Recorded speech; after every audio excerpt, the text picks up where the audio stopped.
فاسألوا أهل الذكر إن كنتم لا تعلمون. Qurban salganda tüp әйтелә торган нәмә ул бисмилла, Аллаһу әкбәр. Менә шу һүзләрне генә бөтәһенә лә өйрәтергә кирәк. Һәрбер башкорт, татар буны белергә тиеш. Бисмилла, Аллаһу әкбәр. Шуга һораганнарда мин әйтәм, бу һүзләрне булай да беләгез бит инде, үзегез әйтегез дип инде. Бисмилла, Аллаһу әкбәр. Бу төп кирәкле һүзләр. Әгәр мөселман уны әйтмәй калдырһа, салынган курбанның хөкеме нимә? Галимдар шулай дип әйтә. Әгәр кеше онытып калдырган икән, куркыныс түгел, бу барыбер хәләл. Чөнки оныткан өчен Алла Таала гөнаһ язмай һәм яза язмай.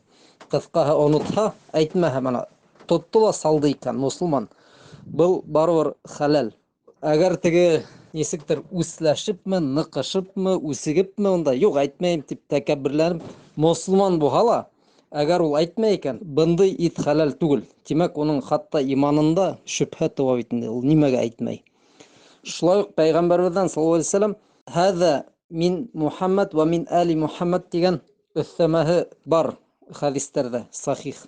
Кыскаһы бу Мухаммадтан һәм Мухаммад саллаллаһу алейһи ва саллямның гаиләһеннән дип әйткән бит инде. Шуңа күрә без дә әйтә алабыз. Мәсәлән, русса булһа, бисмилла, Аллаһу әкбәр, это от меня имама дип кемдер әйтә ала бит инде, белмәһә мәсәлән, юк, башкортса, татарса, яки үзебезнең телебездә был минән, гаиләмдән, шулай дип кыскаһы әйтергә мөмкин. Һәм был бидгат түгел, чөнки Пәйгамбәрбезнең саллаллаһу алейһи ва саллям шулай дип эшләгән эше билдәле.